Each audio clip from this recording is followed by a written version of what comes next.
ready to dive deep. Today we're tackling English as a lingua franca.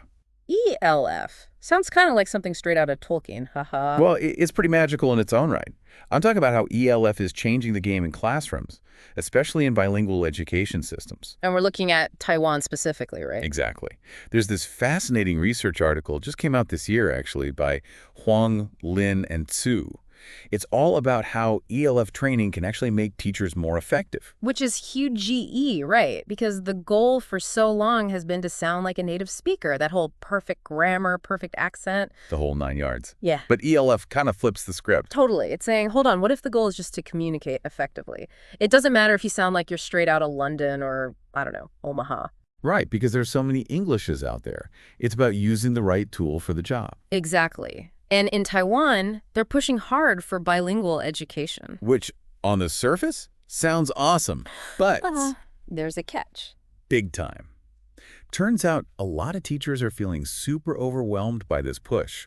Like suddenly they're expected to teach everything in English. Right, and they're worried about their own English skills if they're good enough. So they end up feeling trapped by this pressure to be perfect. So when we say these native speaker norms, what does that actually look like? Like in a real classroom, what's going on? Well, teachers might be so focused on correcting every tiny grammar mistake that they miss the bigger picture, or they might not even try certain teaching methods because they think their English isn't good enough. So they end up holding back, which of course holds their students back too. Exactly. And that's where ELF swoops in like a breath of fresh air. It's like, hey, let's focus on actually using this language to learn and share ideas. So it's about shifting from perfecting English to using it.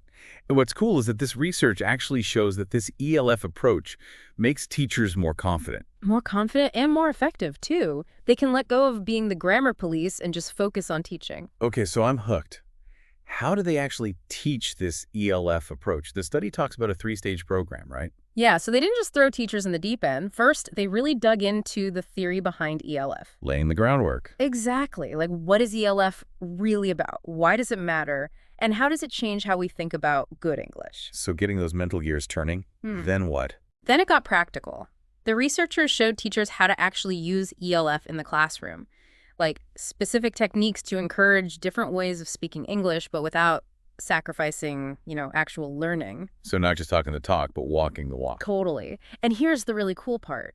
They actually brought in international ELF experts to work with the teachers. Oh, wow. So not just academics, but people from all over using English in their own way. Exactly. And that was huge for the teachers, according to the study. Like, they saw firsthand that you don't have to sound a certain way to be good at English. Right, because for so long, it's been all about trying to fit into this one mold.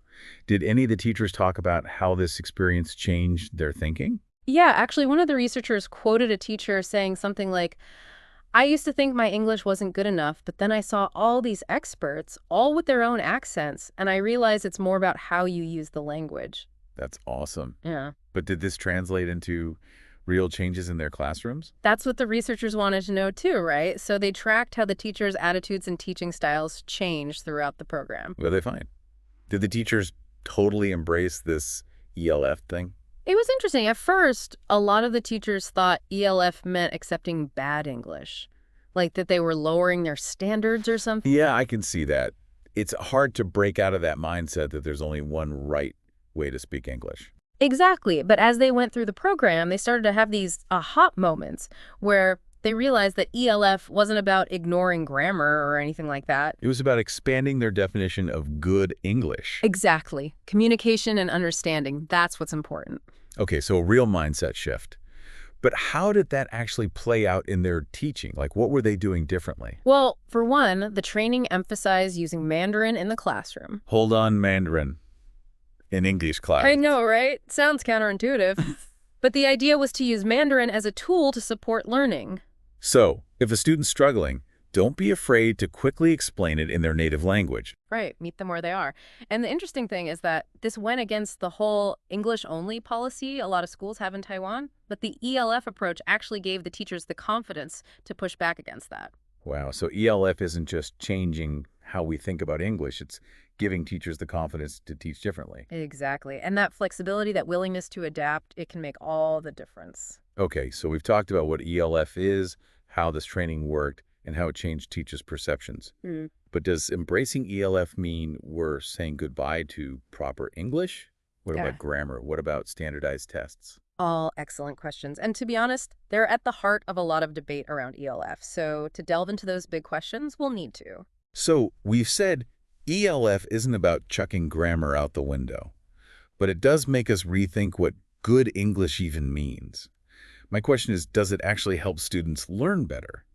Because that's what matters. Right. 100%. And this is where that research from Taiwan gets really interesting.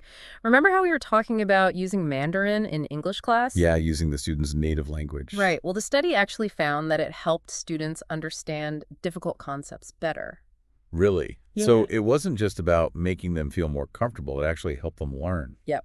They even gave an example. This teacher was explaining something scientific, and the students were totally lost with all the English jargon. So she quickly summed it up in Mandarin, and it was like a light bulb moment. The students got it right away because they had that foundation in their own language. That's amazing. It shows you got to meet students where they are. But what about the bigger picture? You know, standardized tests, job interviews, all that. If we embrace ELF, are we doing a disservice to students who need to prove their English skills? It's a good question, and researchers are definitely looking into it. But here's the thing. This study found that the teachers who did the ELF training felt more prepared to help their students with standardized tests. Wait, seriously, how does that even work? Because ELF isn't about ignoring all the rules. It's about understanding which rules are really important for communication and which ones are more flexible. So these teachers were able to focus on the grammar and vocabulary that's actually tested, but also give students the freedom to express themselves more naturally in other situations. So it's all about finding that balance. Exactly. And I think that's a huge takeaway. ELF isn't some magic solution, and it doesn't mean we get rid of all the traditional ways of teaching English. It's about challenging how we think, being open to new ideas, and always putting the students first. It's like language is alive. It changes and grows. It's not stuck in a textbook. Exactly. And that's what makes this whole field so exciting. It could completely change how we think about teaching and learning languages around the world. We've covered so much ground today. What ELF is, how it works in the classroom, how it affects teachers and students. But this is really just the beginning. There's still so much to explore with English as a lingua franca. Absolutely. And that's what we're all about here on the Deep Dive, Diving Deep. And with that, we'll wrap up this deep dive into ELF. We hope you learned something new and maybe even started questioning some of your own ideas about English. Until next time. Happy learning.